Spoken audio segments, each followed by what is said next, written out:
Day 25 part A yava recap. Tichingokudzosirai shure zvishoma zvatakataura pamusoro pazvo papart A. Taitaura pamusoro pechinhu chinonzi unwavering commitment, kuzvipira nemwoyo wose kuna Mwari. Usingadzokere shure, kusadzokera shure kwati kutaura ndepekuti unomboita zvishoma. Kana wakatsika mafuta, ramba wakatsika mafuta. Izvi kumbobvisa gumbo pamafuta wombosiyana nazvo. Zvikanzi pane zvinhu zvamunoita here, zvamunoona zvakanaka zvamunoitira Mwari, kusei muri kubva pane zvinhu izvozvo. Pane macommitments atinozviitira isusu kuna Mwari, nokuti Mwari tinomunamata nenzira yatinenge tichida kumufadza nayo. Chatinofanira kunge tichiita, tinofanira kunge tichifadza Mwari isu pachedu munhu mbune, hatinamate tiri collective kwetu. Munhu mbune ndiye anofadza Mwari nenzira dzake dzaanofadza Mwari nadzo. Nokuti munhu mbune anotongwa nezvake. Anoita sei? Saidha anoenda kudenga kana kuti haende kudenga pamusoro pezvaanenge achiita. Haungazomboenda kudenga nekuda kwokuti mumwe munhu akaita zvakati. Muri kuzvinzwa? Tikataurawo pamusoro pekuti pana vaGaratia kubva pavhesi 6. Zvikanzi takapikwa pachena nomweya, naizvozvo zvatinonzwa ngatigovane naIshe nevamwe. Ndikati ipapa pana vaGaratia 6 ndo pari kubudawo nyaya yeconfession. Confession ndeyekuti tinopupura nemuromo handi? Kana tichipupura Kristu tinopupura nemuromo namabasa nezviito. Vhesi 7 inobuditsa kuti takadyara muinzwi raMwari, naizvozvo tichakohwa kubva pai? Panzwi raMwari. Tobva tazopindawo muchirongwa chekuti sei tichigovana naIshe naMwari. Pakabudawo nyaya yekuti Mwari anoda kunzwa inzwi ravo nokuti rinovafadza. Ndiyo mhoindi yekutanga. Mhoindi yechipiri, Mwari vanoda kunzwa chokwadi. Mhoindi yechitatu, chokwadi chinokonfema kuti Ishe wedu aripo, the presence of Christ. Mhoindi ina, zvikanzi kuvapo kwaIshe wedu Jesu pamunhu zvinokonfemawo ruponeso kana kuti salvation. Mhoindi number 5 ikabuditsawo inzwi rekuti salvation means being known to Christ. Zvichireva kuti ruponeso runoreva kuti iwe unozivikanwa naIshe wedu Jesu Kristu. Point number 6 kana kuti mhoindi number 6 zvikanzi being known to Christ means God will answer when you call. Kana uchizivikanwa kuna Ishe Jesu Kristu, zvinoreva kuti paunodana kuna Mwari achakupindura, nokuti chikonzero chimwe chete icho unozivikanwa naMwari. Tikati vanhu ngavaende pana mapisarema 91 vanotarisa maybe the last 6 or 7 verses yokupedzisira pana mapisarema 91. Zivai kuti nyasha kana kuti ngoni dzinenge dzakati tatata kana uchizivikanwa kuna Ishe, ndo pane ngoni apa. Amen. Naizvozvo paunokanganisa zvimwe zvinhu hautongerwe zvinhu izvozvo. Isu takabuditsawo inzwi rekuti they get overlooked, zvinhu zvacho zvaunenge wakanganisa izvozvo. Panze pokunzi une chivi iwewe, unonzi hauna chivi asi wakaita nemistake. Chikonzero chiri chii? Nokuti hapana asingatadze. Ngoni dziripo kubva kuna Mwari, nokuti Mwari anokuziva sowake. Sowani? SowaIshe Jesu Kristu. Ngakutaura kuti mumwe munhu akaita chivi chimwe chete ichocho anorangwa kana kuparadzwa naMwari. Kwaari haizi mistake, chitori chivi chakakora, asi iwe wachiita chiri kunzi zvishoma. Nokuti vanopa zvikonzero zvokuti pamwe aita nemistake, pamwe aita asingazivi, angokanganwawo. Nokuti ndinomuziva ari munhu waMwari. Hatifanira kuramba tichingodzokorodza zvivi zvimwe chete izvo zuva nezuva. Zivaiwo kuti kuziva Jesu isimba. Naizvozvo kana iwe une simba, Mwari anonzwa panobuda simba rake. Muri kupanzwa? Nokuti Mwari aisa simba pauri, nokuti unozikanwa naJesu, nekuti Jesu akavimbisa kuti isusu tichaita zvinhu zvikuru kupfuura iye. Pamashoko ake ekupedzisira makaenda pane magospel kana kuti maVhangeri mana aya makanoverenga manzwi ekupedzisira anotaura zvinhu zvandiri kutaura izvi, kuti Jesu wakatipa simba. Naizvozvo simba iroro parinobuda richirwisa muvengi zvichida ndiSatani, Mwari anoziva kuti simba rangu rashandiswa uku. Akaona uchishandisa simba, anoita sei? Anotutsira masimba. Akaona usingarishandise, anoita sei? Anotora masimba. Naizvozvo ziva kuti ruponeso rwako runounza tarenda resimba. Makambonzwawo pamusoro pemukadzi uya akanga ane makore 17 achiita sei? Ane chirwere cheropa, zvikanzi akaenda akanobata nguo yaIshe wedu Kristu akarapwa kamwe chete ipapo. Zvikanzi asi Jesu akanzwa kuti simba rabuda maari, akabvunza kuti ndiani andibata? Muri kupanzwa? Simba rakanga rashanda pane mukadzi. Naizvozvo wakabata nguo, kana une nguo yaunowana kubva kuna Ishe wedu Jesu Kristu, nguo yatinokumurirwa naIshe wedu Jesu Kristu, ndiro simba raMwari, ndiko kururama noutsvene. Muri kupanzwa kapa? Ndo nguo yaanotibvisirawo. Pakufa kwake akatisira nguo iyi, ndiyo nguo yatinopfeka kuti tinge tichishandisa pasi pano, tichivhara chinyadzi dzedu.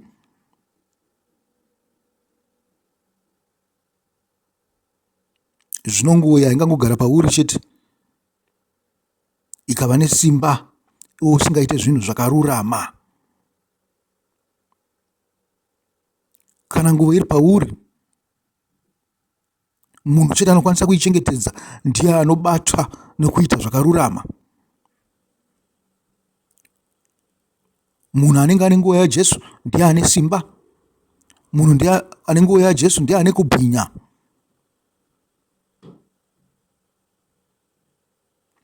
Kubuda kwesimba iroro zvinoreva kuti nyasha dzashandiswa.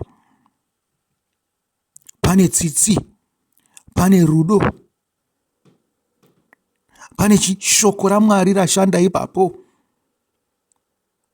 Pose paya panorapwa vanhu vanenge vachiita se vachirwara, vane maperembudzi mapofu, mheta makumbo nezvimwe zvirema, nyangwe nokumutswa kwavakafa, inzwi raMwari rinenge rashanda ipapo. Inzwi raanoita sei? Raanoziva. Nyangwe pakubudiswa kwemadhimoni, pakurapwa kwose, panguva dzose panoshandiswa simba raMwari, pane kahondo kanoitika. Kana tiri kumauto uku tinoti a battle. A battle is part of war, but iyo haizi iriyo hondo yose. Kangori ka small skirmish kanoitika, munokwanisa kukahwina mugoruza hondo yese. Munokwanisa kukunda moruza hondo yese, kana kuti munokwanisa kukundwa pabattle asi mugohwinawo hondo yose. Panobuda simba raIshe pane nyasha, tsitsi, rudo, shoko. Muri kupanzwa kapa? Izvozvo zvinotozikanwa kuna Mwari kunzi pane chakaitika pakati panguva yakati, zvaitwa nani? Nanhingi. Saka imimi kana muchikunda, chimbonyatsofungisisai kuti zvinoita sei kune umambo hwaMwari kana muchishandisa simba iri. Zvinoita sei kuumambo hwaMwari? Hunotekenyedzwa ka? Hofara handi? Hokura? Muri kupanzwa? Uyezve kana uchiita izvi, newe uchaverengerwa sei semwanakomana waMwari handi? Kana kuti mwanasikana waMwari? Mazuva ano kwane gender equality. Kuna Mwari hakuna murume hakuna musikana, zvinongoitwa pasi pano chete. Naizvozvo Mwari anenge akatarisa kuti ndiani ari kumboshandisa simba, ndiani ari kushandisa zvombo zvehondo zvandakavapa kuburikidza nani? naIshe wedu Jesu Kristu. Naizvozvo hama dzangu, musangoti munotenda ka, musangoti muri vaJesu ipo pasina chatingataure pamusoro penyu kuti muri vaJesu. Rambai muchivangarara, muchisimbaradzwa pakuramba muchizvipira kuna Ishe wedu Jesu Kristu. Rambai muchida kufadza Jesu Kristu nezvinhu zvitsva. Mukuverengwa kwedu magwaro tinobudisa zvimwe zvinhu zvaitwa navakare zvatingaitewo isusu zvinenge zvakanaka. Mukufunga kwedu tinofungawo zvimwe zvinhu zvakanaka zvinoenderana neumwari zvatinofanirwa kuitira Mwari wedu. Hazvingoperera pakunzwa shoko chete, nekuti iwewe une testament yako. Munhu woga woga ane testament yake, ane testimony yake. Mukuzvinzwa? Iyoyo ndio inoverengwa kuna Mwari kuti uyu akaita chinhu chipi nechipi nechipi muumambo hwaMwari. Zvikanzi nemumwe muimbi ainzi Brian Sibalo, mhare chete ndo dzinopinda kudenga. Naizvozvo kana waponeswa iva semhare. Kundai muvengi. Nawo mabattles enyu, tuhondo twenyu tudukutu, tumabattles utu twamunoita nemuvengi twose twakanyorwa kudenga. Mukukunda kwenyu kana mukuruza kwenyu. Asi chiripo ndechekuti simba raMwari ngarishandiswe. Mwari akagadzirira kuti kana mashandisa simba arambe achitutsira, achiwedzera, kuitira kuti hondo dzenyu dzirambe dzichikura, muchirwawo hondo huru. Hadi kuti mungoramba muri panzvimbo imwe chete, kuita stagnant semvura isingafambe iyayo. Inounza zvirwere hantu. Mvura isingafambe inounza zvirwere. Naizvozvo hakuna kuramba muri panzvimbo imwe chete. Rakidzai kukura pakutenda kwenyu napahondo dzamunenge muchirwawo mukati mohumambo hwaMwari. Shandisai zvombo zvamapuwa naMwari. Ivo ndivo vachamhanya kuona kuti vangaita sei kuti vawedzere masimba enyu pamunenge muchikundwa kana kuhina. Ivo ndivo vanochakuudzai kuti pane hondo dzamunofanirwa kurwa dzakaita sei. Dzimwe muchatozoita dzekutsvaga hondo idzi, nekuti ivo ndivo vanenge vakurayira kuti enda unorwa hondo pakati. Ndizvo zvinoitika muumambo hwaMwari izvo. Hazvizvingoswera tichimba tichiti tina Jesu pasina kana hondo dzatinomboona mukati meupenyu hwedu, pasina kana kuwira umambo hwokudenga. Saka point 7 mainzwa ka pamusoro pekuita sei, pekuti sei tichigovana naIshe naMwari. Point 7, naizvozvo shandisai zvombo zvamapuwa naMwari. Ivo ndivo vachamhanya kuona kuti vareplenisha izvozvo, kuti vawedzera pane zvamunazvo, nokuti zvakasashanda vanotora. Makanzwawo mufananidzo wamatarenda handi? Ehe. Yatipinde pavhesi 8 yevaGaratia. Zvikanzi naizvozvo musafunge kurimira miviri yenyu nembiri yapasi pano inoparara. Zvikanzi rimirai umambo hwokudenga. Ina ndichakuverenga vhesi 7 na8 dzacho takadziverenga kare part A. Imunozozviverengera mega vaGaratia 6 vhesi 6 to 10. Hatisi kutaura pamusoro pe9 ne10, tinongotaura kusvika pavhesi 8 chete, asi tiri kuparidza pamusoro pevaGaratia 6 vhesi 6 to 10. Nekuti inzwi ratiri kuda chaizvo rinobuda pavhesi 9 and 10, asi tiri kushandisa vhesi 6 kusvikira pa8 kutaura pamusoro pazvo. Judas Iscariot akarimira muviri. Muchiri kumurangarira here Judas Iscariot, shamwari yaJesu? Akarimira muviri ka? Aigara zvake achirimira muviri padiki, achiita tumbavha twake twatakanzwa mushoko raMwari. Kune rimwe ramavhengeri ainzi aigaro tora zvake achishandisa mari yesangano, mari yeushumiri. Asi zvino akazofunga kuluma pakuru, akatiregedza ndichitengesa ari Jesu pachake. Zvikanzi sirivheri yaakapuwa iye hakuna kana rimwe rawo raakadya. Zvikanzi kana hama dzake chaidzo hadzina kana chadzakawana kubva pasirivheri iyoyo. Zvikanzi airimira muviri. imi munorimira muviri, munorimira vana venyu, munorimira zvimwe zvose izvo. Asi pamunenge muchirimira miviri yenyu musakanganisire Mwari.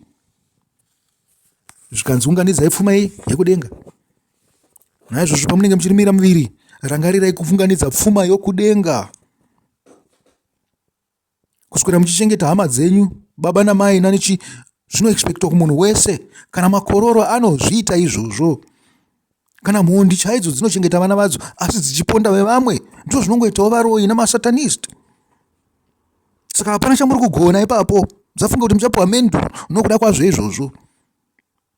Asi zvakanaka kuitira mhuri, kuchengeta mhuri yako.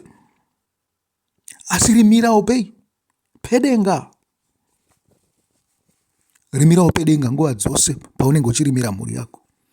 Zvinoreva kuti hapana chauchazoita chakaipa chinoita kuti chibhenefite imba yako chisingadikanwe kuna Mwari. Nekuti wakazoita chakaipa chinoita kuti chibhenefite imba yako, unenge wakurimira vamwari vaviri. Wakurimira dhiabhori naMwari pamwe chete. Zvino kuna Mwari hakuna kurimira vaviri. Haungabate zvadhiabhori wokuti unobata zvaMwari. Haungabate zveng'anga uchiti unobata zvaMwari futi. Hakuna zvakadaro. Mwari anoda vanomira naye, ndivo kavanotenda. Tatiko isu chiko, rangarirai Judhasi Iskarioti akarimira muviri unoparara, asi akafa nezuva rimwe chetero raakapuwa mari navaprista, kana hama dzake hadzina kudya mari iyoyo.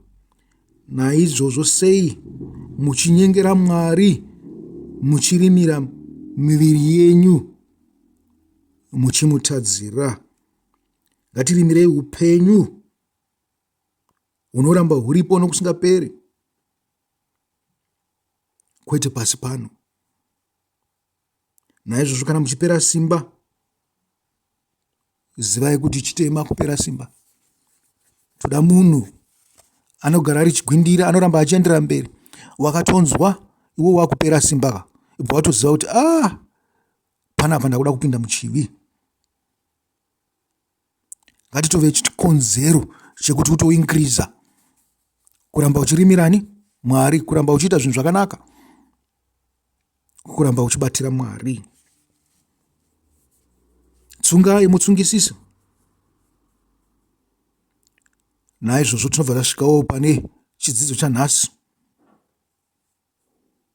chatinorangaridzwa nekereke nomwe dzatinowana kunani, kuna zvakazarurwa. Zvakazarurwa yepiri kana kuti yetatu, iwawo machapter 2 na3, zvinotaura pamusoro pekutsungirira tisingapere mwoyo kana simba, nokuti Ishe vanotora chigadziko chemwenje kana mwenje wacho unenge waiswa patiri. Ndo point yekutanga iyi tinoiwana pavhesi ripi? Pana zvakazarurwa 2 verse 4 to 5. Tichiverenga pamusoro pekereke yekuEfeso, zvinonzi kumutumwa wekereke iri muEfeso nyora kuti, aya ndiwo mashoko aiye akabata nyeredzi nomwe muruoko rwake rworudyi, anofamba pakati pezvigadziko zvinomwe zvemwenje. Ndinoziva mabasa ako, kubata kwako nesimba uye nokutsungirira kwako. Ndinoziva kuti haudi kuonana navanhu vakaipa. Amen. Uye kuti wakaedza avo vanozviti vapostori asi vasiri ivo, uye ukavawana vari venhema. Wakatsungirira ukava nomwoyo murefu pakutambudzika nokuda kwezita rangu, uye ukasaneta. Amen. Kutsungirira nokuda kwezita raIshe wedu Jesu Kristu, tisinganete. Zvikanzi unotsungirira uchitambudzika, asi hakuna kupera mwoyo, hakuna kupera simba, ramba uchiendera mberi. Zvisinei, Ishe wedu anoti pavhesi 4, asi ndine mhosva iyi newe, wakasiya rudo rwako rwokutanga. Amen. Muri kupanzwa?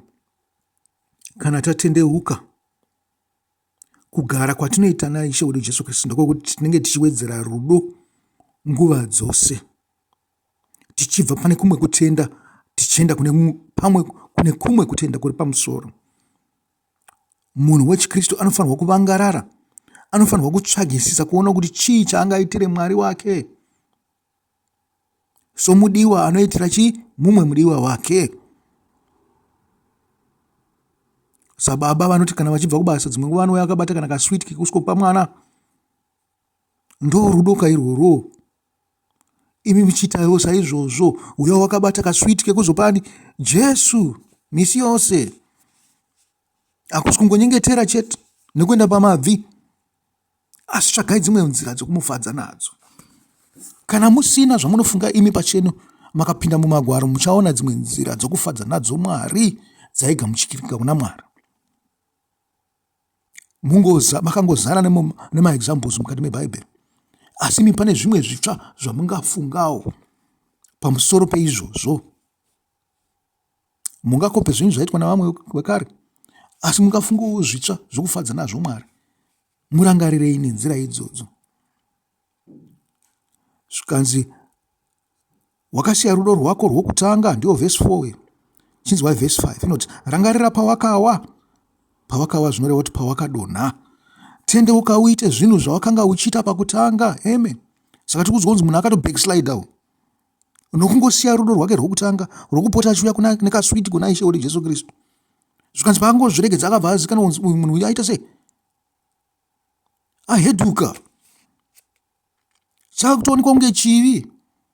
Haana kumboita chivi chitsva kana kuti chivi chakanyorwa pasi kare, asi zvikanzi wakawithdrawa rudo urwu, wakarwita rushoma kuna Mwari. Naizvozvo chakanzi chivi kuna Mwari. Chatingatoita kuwedzera. Muri kuona hama yadiwa, tinofanirwa kuwedzera tisingadzokere shure. Ndihwo utsvene nekururama. Zvikanzi tendeuka uite zvinhu zvawakanga uchiita pakutanga. Zvikanzi go back to the fork of the road. Dzokera pawakarasika ipapo, utangire ipapo uchikwidza.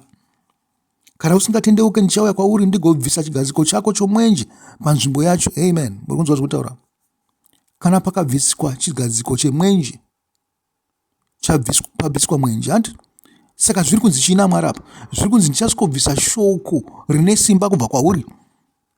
Zvombo zviya zvandamenge ndichitaura kuti zvinobviswa izvo, nomweya waMwari unobva wabvawo pauri. Ndo mwenjeka, ndo chiedza, ndo hungwaru. Kunzi watorerwa hungwaru hwawava nawo, watorerwa zivo yawanga wanawo, watorerwa njere nenzwisiso pamusoro peshoko raMwari. Kushandira Mwari hakuna mugumo. Rambai muchimuitira zvinhu zvakanaka. Amen.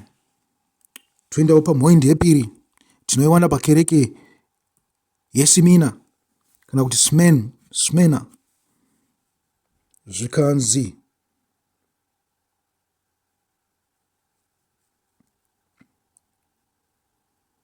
musatye kutambudzwa kana matambudziko pano pasi. Zvikanzi matambudziko anotounza munhu kuti aite munhu akaita seakangwara, akashinga.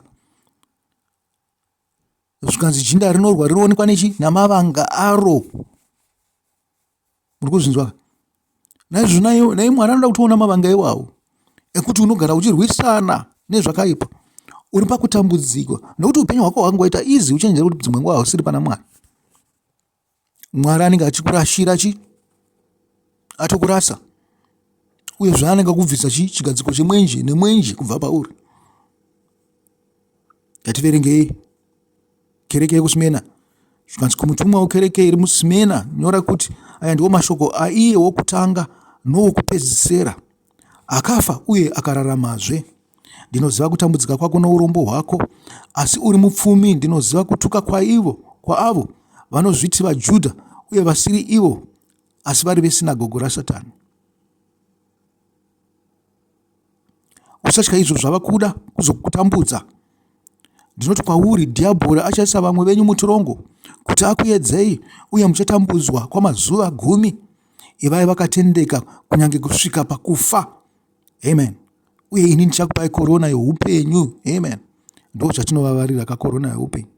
Zvikanzi tumabhattles itoto, nyange makafa pamabhattles aya, rambai muchirwa chete, nokuti chamunoshandira ikorona yeupenyu. Zvikanzi ane nzeve dzokunzwa ngaanzwe zvinoreva mweya kukereke. Anokunda haazokuvadzwi norufu rwechipiri. Amen. Amen. Rambai makavangarara pamunenge muchitambudzika, nyange makatambudzwa nevamwe venyu vari mukati mekereke. Imi vangararai nenzira dzenyu. Nyange ukanzi iwe wakubudiswa mukereke, wakudzingwa nekuti vafunga kukudzinga, vakuitira godo, vakuitira shanje kana kuti vakangokuvenga, iwe uramba wakatsungirira pana Ishe wedu Jesu Kristu. Nyangwe ukanamata wega, ndinokutaurirai kuti hapana chaunomboruza. Zviya unotogena zvinhu zvakawanda kupfuura vanhu vari mukereke. Naizvozvo musatya kana muchinge makuselektwa navamwe vanhu, vamwe vachikudzingirai kure, nekuti zvinoitika mumakereke mazhinji izvozvo. Unoona gurupu ravarombo riri paro, gurupu ravapfumi riri paro, gurupu ravakangodaro daro riri paro. Amen. Iwe usati zvandapinda mukereke ndinofanira kutsvaga gurupu rekuva naro. Pinda mukereke uri wega, wawira chinangwa chimwe chete, kufadza Mwari nekuita sei? Nekorona uchaona matambudziko mazhinji. Nyange ukagara wega, ndinoziva kuti munhu haadi kuita lonely. Pakusada kuita lonely kwenyu ndo panokuita kuti murasike, nekuti Satani anozviziva kuti hamudi kuita lonely. Naizvozvo anoshandisa izvozvo kuti muzopedzisira mapindana nemamwe magurupu esatanism. Muchida kungoita kuti munzi muri vekukereke, you belong to a group riri mukereke. Idai vanoda Mwari. Ukama hwako naMwari ndiwe wega, hauzi mugrupu, ndiwe wega. Zvikanzi kumutumwa wekereke iri paPegamo, nyora kuti point yechitatu handu. Zvikanzi tinofanirwa kuvangarara pakuti tizive chokwadi nokuchichengetedza, nokuti iye pachake Mwari angatirwise nomunondo. Amen. Sitokurwiswa nomunondo isi tichida Mwari sei? Mwari anochashandisa shoko iroro rake kuti atirwise isusu. Muri kuzvinzwa kazvo? Rangarirai pamazuva vaIsraeri pavanga vakuda kupinda muKenani. Mozisi achitaura pokupedzisira, ndakunga munozviona kunana Deuteronomio chapter 27, 28, 29 kusvika pa30. Mozisi anovataura pamusoro pekuropafadzwa, anovataurawo pamusoro pekuita sei? Pekurobwa kana vachiita chivi. Naizvozvo zviri kunzi anoshandisa shoko rake zvinhu zvaanorovesa vanhu vake kana vachinge vamutadzira. Nekuti shoko iri hatinangopuhwa zvichinzi tichangoitirwa zvakanaka naMwari nekuti hamuna Mwari. Takavimbiswawo kurobwa. Mwari akavimbisawo zvakaipa pamusoro pedu kana tisingaite zvakanaka, tisingarambire paari. Amen.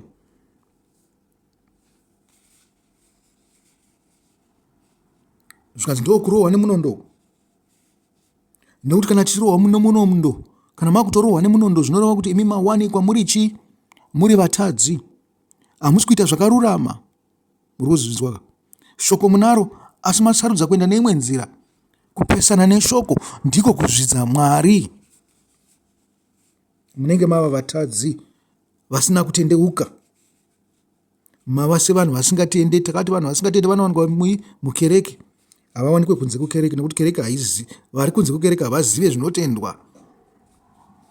Hama dzangu, fungai kuti nenguva yakadii mune bhuku iro ramunaro iri rinonzi Bhaibheri. Unoziva zviri mukati meBhaibheri here? Unozvishandisa here? Zvinokubatsirei? Unonzwa kunge uri mukati meBhaibheri here? Kana kuti unongonzwa kuti Bhaibheri ndiwe unaro wakaribata mumaoko ako, unorisa mumba mako, unorichengetera pasherufu, kana kuti unongoritakura kukereke paunenge uchienda kukereke? Unozvinzwa uchifamba mukati meshoko here raMwari? Unonzwa shoko richitaura pamusoro pako here iwewe parinenge richiverengwa? Ndo kereke yePegamo yatinzwa kereke yePegamo kuti inotukwa ichinzi chii? Kuti kumutumwa wekereke iri muPegamo nyora kuti aya ndiwo mashoko aiya ano munondo unopinza unocheka kumativi ose. Amen. Ndinenge ndida kuti muhighlighta mashoko atinenge tida kutaura chaizvo pamusoro pawo. Saka mashoko atinoda kutaura chaizvo pamusoro pawo ndi 13 to 16. Ndiyo anotiudza pamusoro pepoint yatataura iyi. And zvikanzi aya ndiwo mashoko aiye ano munondo unopinza unocheka kumativi ose. Munondo. Amen. Unopinza unocheka kumativi ose. Chii? Ishoko raMwari. Handi? Verse 18. Ndinoziva paunogara pachigaro choushe chaSatani, asi wakaramba wakatendeka kuzita rangu.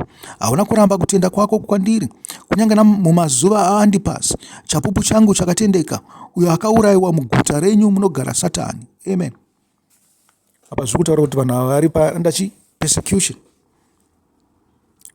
maKristu aMwari anopeseketwa mazuva ose pano pasi. Anotopeseketwa zvakanyanya nemamwe maKristu asingazive Mwari, asingade kufamba munzira dzaMwari. Muri kuzvinzwa? Kana munhu uchizviti uri muKristu hauna kukama nenyika, nyika inoita zvaro nyange uchigara mukati menyika iyoyo, nekuti nyika haizive Mwari. Zvainoita hazvinei naMwari. Inotuka Mwari, inozvidza Mwari pamberi pako, inomunyangadza, inoita zvose zvaanoda naye, inomurova netsiva. Asi unotya Mwari, unoda Mwari. Naizvozvo you are under persecution. Haungaite zvavanoita kunyika uku. Nyange ukazviona mukati mekereke haungaite zvinoitwa nevanhu vanovenga Mwari vari mukati mekereke. Verse 14, kunyange zvakadaro ndine zvinhu zvishoma zvandinovenga pauri.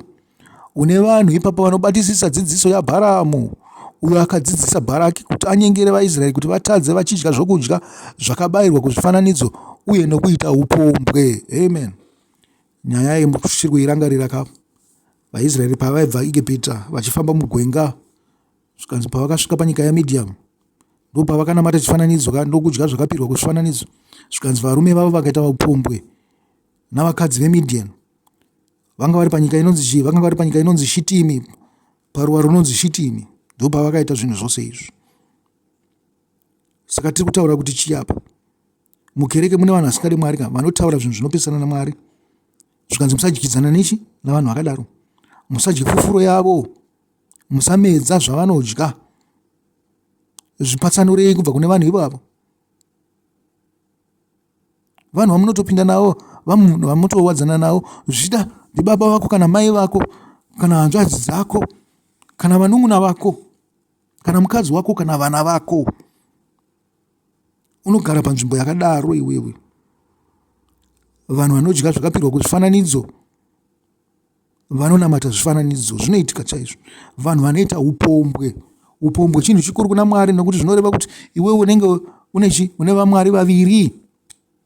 Ndokuva neupombwe uku. Verse 15, saizvozvo una vamwe vanobatirira kudzidziso yavaNikoraiti.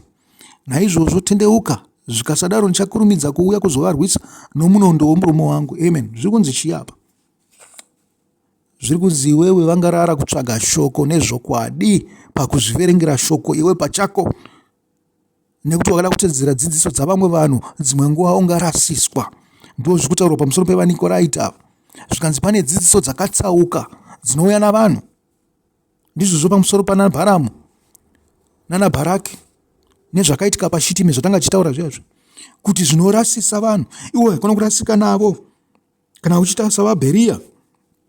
Makaenda pana mabasa 17 munotaurwawo pamusoro pavaBheria. Zvikanzi vaiti kana pane chavanzwa kukereke, vaenda kudzimba vanopenengura magwaro antu, vachifungisa pamusoro pekuti zvavanzwa izvi zvinoenderana neshoko here. Zvikanzi ndizvo zvamunofanirwa kuita naIshe wedu. Ndizvo zvaari kutaura pano pamusoro pechechi yepaPegamo. Muri kuzvinzwa? Sei ndiri kutaura zvinhu izvi? Nekuti pakushingirira dzimwe nguva tinorasika. Pakushingirira pakuda Ishe nokugovana naIshe dzimwe nguva tinorasika futi. Muri kuzvinzwa? Tinobva paumwari tichiti tichiri paumwari. Zvinhu zvinenge zvitofamba zvakanaka mumaziso edu, mupfungwa dzedu, tichitoona takatogara tichitoti kuchechi kuri kunakidza mazuva ano. Handingaregedze kuenda kuchechi, handingaregedze kusangana nehama dzekuchechi, ndichitaura nadzo pakati pevhiki, wikendi ndichitaura nadzo. Asi dzimwe nguva tinenge takarasika padzidziso yedu, dzimwe nguva tinenge tatobva pana Mwari. Zvakanaka sei kuramba uchitsvaga Mwari, uchitsvaga correction, nekuti hatizive zvose, tinotodzidza kubva kuna Mwari. Zvikanzi ane nzeve dzokunzwa ngaanzwe. Atichaenda zvedu kuikoko kuna verse 17. Kukereke yomutiyatira, Mwari anoti chii? Mavhesi atiri kuda apa, toda verse 19 to 21. Amen. Zvinonziwo ipapapa, rambai muchitsvaga mweya kuti mukunde chikara. Mukunde zvakaipa, mukunde dhiabhori. Rambai muchitsvaga mweya. Toverenga zvedu ka mavhesi atiri kuda chaizvo pana Revelation 2 apa, ndi verse 19 to 21. Zvikanzi kumutumwa wekereke iri mutiyatira nyora kuti, aya ndiwo mashoko omwanakomana waMwari ane meso anenge murazvo womoto. Amen. Meso anenge murazvo womoto, uye ane tsoka dzinopenya sendarira. sebronze, ndarira yakapenyeswa. Ndarira ndio inoita kunge kakopa so, but inoita kunge kabrown, karedhish kacho akanyatsobuda chaizvo chaizvo. Saka aya pari kunzi meso ane murazvo womoto netsoka dzinopenya sendarira apa patsvagai rubatsiro ipapo pamashoko aya. Asi atiri kuda ndeyekuti ndinoziva mabasa ako, rudo rwako, nokutenda kwako, kushumira kwako, uye nokutsungirira kwako, uye kuti iye zvino uri kuita zvinopfuura zvawakaita pakutanga. Kunyange zvakadaro ndine mhosva iyi newe, uri kutendera mukadzi uyu Jezebheri, amen, anozviti muprofitakadzi, amen. Nokudzidzisa kwake anotsausa varanda vangu kuita kuti vaite upombwe uye kuti vadye zvakabayirwa kuzvifananidzo, amen. Yafanana neyekutanga kai neyatabva kutaura manje yokubayira kuzvifananidzo nokuita upombwe. Zvikanzi ndakamupa nguva yokutendeuka paupombwe hwake, asi haana kutendeuka. Saka ndichamuisa panhoo yokutambudzika, uye ndichaita kuti vaya vaita upombwe naye vatambudzike zvikuru kana vakasatendeuka munzira dzavo. Zvikanzi ndicharova vana vake norufu, ipapo kereke dzose dzichaziva kuti ndini iye anonzvera mwoyo nendangariro, uye ndichatsiva mumwe nomumwe wenyu zvinoenderana namabasa ake, amen, amen.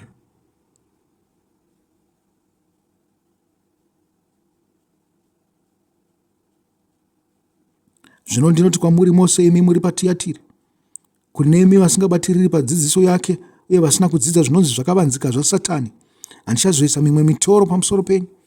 Batisisai chete icho chamunacho kusvikira ndauya, amen. Upombwe nemifananidzo. Jezebheri ndidzo n'anga dzataanadzo dzakuzviti vaprofita mazuva ano, ndo ana Jezebheri vanenge vachitaurwa ivo. Nouprofita hweya hunenge wakabva kun'anga. Zvikanzi nokuti havana chokwadi mavari, hakuna chokwadi yavangaudze muvanhu. Vangatoudza vanhu zvoun'anga nokuti ndiko kwavakarerekera, nyangwe vachishandisa mashoko omubhaibheri. Naizvozvo vanhu vanenge vakatotsauswa kare, ivo vari vateveri. Makaona kuzara kunoita kereke dzacho, dzinozara nokuda kwemishonga yavanoshandisa, dzigozarawo nokuda kwekuti vanhu vanobatwa kumeso namaminimini avanenge vachiita, dzigozarawo nekuti vanhu they are desperate. Naizvozvo mudesperation yavo vanopedzisira vangorasikwa, muchiti tiri kuenda kuchechi, tiri kuponeswa, kereke yose yoparadzwa. Mwari woti handizive kereke. Muri kuzviona kuti chinodiwa padzimwe nguva iyi individuality. Hakuzi kukereke kunodiwa. Kukereke kunokwanisa kutotiunzirechi matambudziko. Zvakanaka sei kuwadzana navamwe vaKristu, zvakanaka sei kuenda kukereke, asi munhu shinga pauri ipapo, ubatisise zvinhu zvaMwari, uzvitsvage. Zvamunonzwa kukereka hazvina kukwana, zvionesei zvina kukwana, mutsvagewo zvenyuwo. Ivai neshungu, ivai nechido chikuru chekuda kushandira Mwari nokugara muchida kumufadza.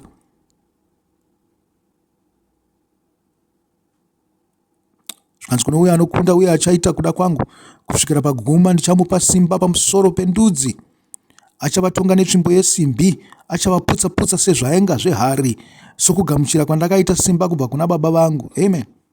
Ndo simba ratinoda kai, rekuputsa-putsa Satani. Zvikanzi vamwe vedu vanovangarara, tinodawo simba guru rekugona kumutenderedza Satani, kuti asamire pedyo neni, ndokugona kumutenderedza Satani, kuti asamire pedyo neni. Vamwe vedu vanovangarara, vamwe vedu. Ako kumberi uko handichaziva, ndakukanganwa nzimbo dzacho, asi nofunga makambokanzwa.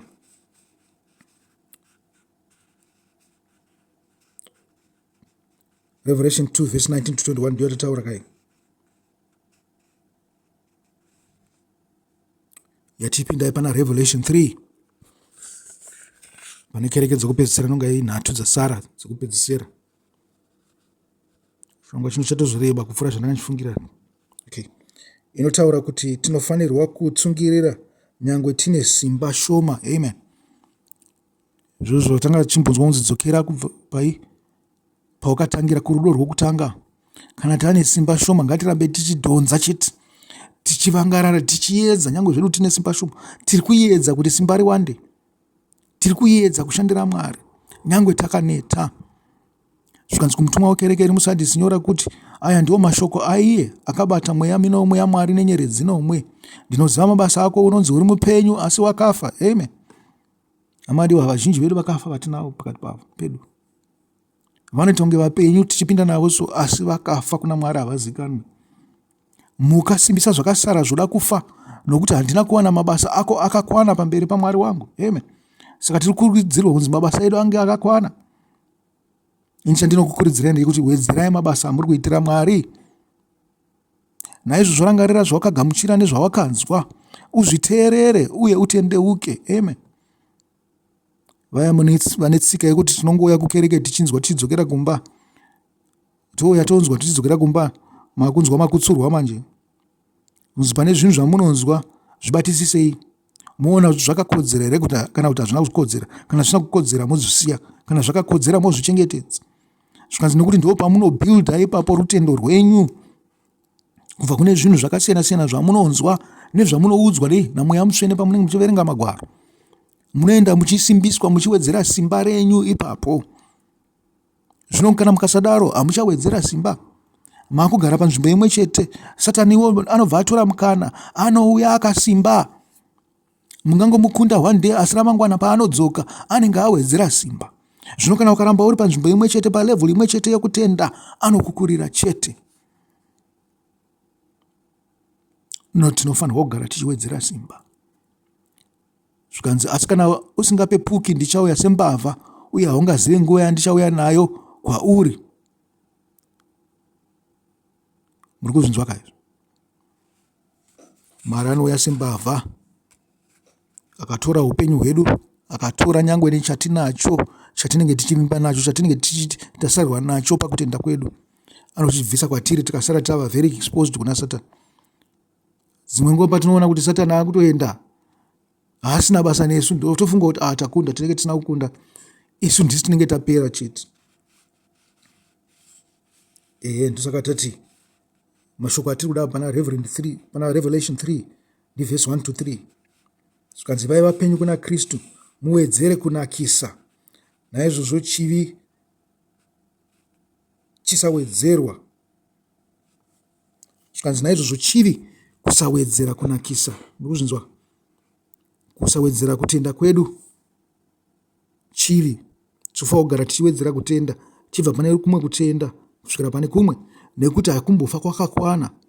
Kutenda kwedu kunonzi kudukusu, kuduku chaizvo. Muziva mufananidzo wakapuwa naIshe wedu Jesu Kristu paakataura pamusoro pembeu yemastadha. Zvikanzi dai mune kutenda kudukuduku sezvakaita kambeu aka, maiti kugomo rino, ibva ukandirwa mugungwa. Muri kuzvinzwa? Saka kana tisingakwanisa kuti gomo ibva apa urikandirwa mugungwa, hatina kana kutenda kwacho kunosvika pamustard seed. Zvakafanira kuti tirambe tichiwedzera kutenda. Zvichida tichasvika ipapo pakakutenda kacho kadiki-diki iko, takatanga kuitawo mabasa esimba, Mwari ozotiwedzerawo zvichibva ipapo. Panze pokuti tirashikirwe naizvo zvatinazvo kudhara izvozvo pakutenda kwedu kuduku. Revelation 3 verse 8 to 10 ndio yatiri kuda next, pamusoro pekereke yePhiladelphia.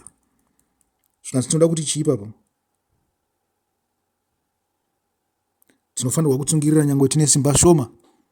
Tambozvitaura izvi, handisi kuziva kuti sei zviri kuramba zvichidzokorodzwa. Kumutumwa wekereke iri muPhiladelphia nyora kuti aya ndiwo mashoko aiye mutsvene wechokwadi. Amen. Chokwadi tambotaura pamusoro pacho handi. Iye akabata kii yaDhavhidhi, chaanozarura hakuna munhu anopfiga, chaanopfiga hakuna munhu anochizarura. Ndinoziva mabasa ako, tarira ndaisa pamberi pako mukova wakazaruka usingagoni kupfigwa nomunhu. Ndinoziva kuti une simba shoma asi wakachengeta shoko rangu uye hauna kuramba zita rangu. Amen. Nyange zvedu tine simba shoma, ngatichengete shoko raMwari, tisingarambe Mwari.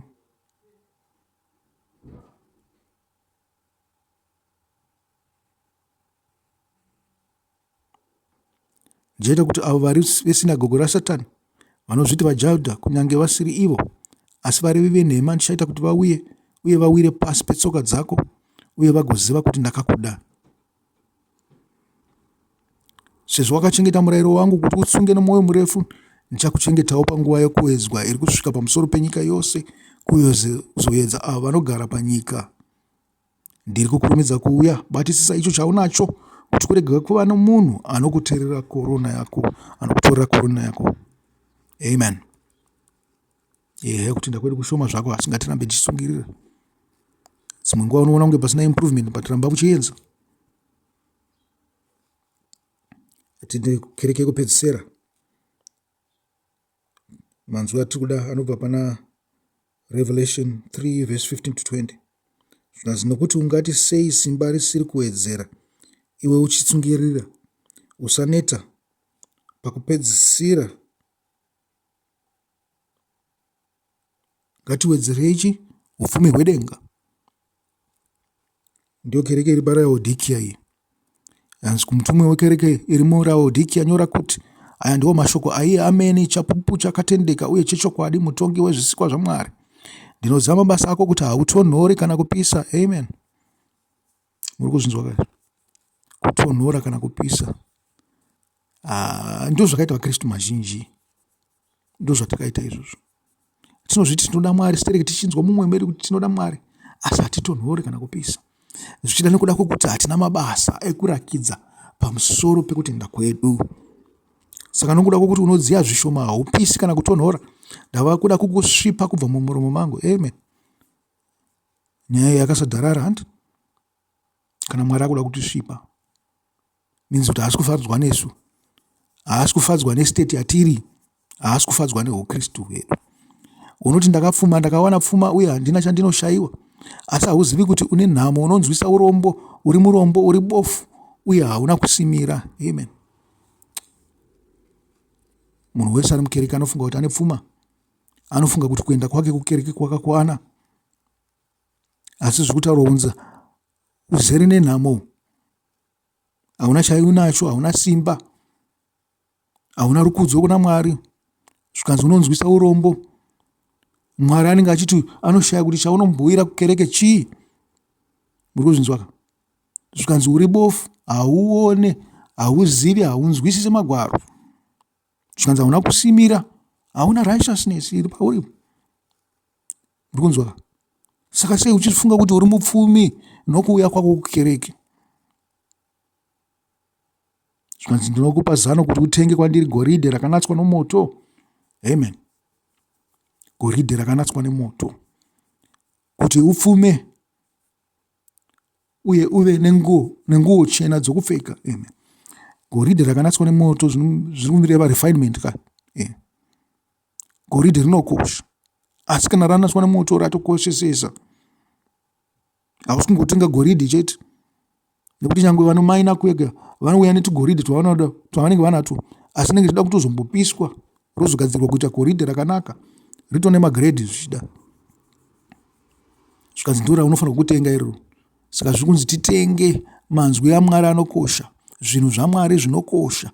Tinozvitenga sei? Nokuvangarara, nokudzidza, nokugara tichidzidziswawo navanhu vane zivo, vane ungwaru, vane mweya waMwari.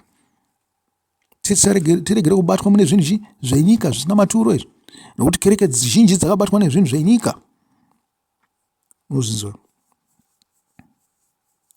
Apa pari kunzi uye nenguo chena dzokupfeka, pazviri kunzi kururama. Uite somusande. Zvino kana zvichinzi uite somusande, chimbofunga imi mabasa aitwa nana Pauro, nana Petro, nana Johani, ana Filipi, ana Sirasi, ana Barnabasi. Vaita mabasa ana Timoteo, vakarondedzerwa. Muri kuzvoraka? Zvikanzi kuitira kuti ufukidze nyadzi dzekusasimira kwako nechizoro chokuisa mumeso ako. Zvauri bofu, tsvaga kunzwisisa kwandiri. Zvikanzi zvinhu zvinokumbirirwa handi. Unototsvaga ungwaru kubva kuna Mwari, iwe hauna kungwara. Zvikanzi kuitira kuti ugone kuona. Zvikanzi ava ndivo avo vandinoda ndinovatsiura uye ndinovaranga, saka shingaire utendeuke. Amen. Naizvozvo apa pari kunzi dzimwe nguva kurangwa kungauye pauri, asi usingazoti kuti Mwari andivenga, ziva kuti Mwari anokuda. Naizvozvo unofanira kuita saJobhu kuti ndizivisei chivi changu, ndizivisei chandatadza. Kana mandizivisa kuti ndigadzirise pandinenge ndatadza napo, kuti Mwari nditungamirire kuti ndizive zvandinofanirwa kuita. Zvikanzi naIshe wedu Jesu Kristu ndiri pano, ndimire pamusuo ndichigogodza. Kana munhu akanzwa inzwi rangu akazarura musuo, ndichapinda ndigodya naye uye iye neni.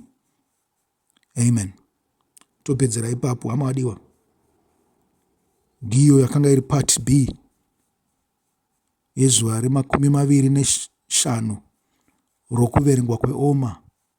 Naiwawo chisarai.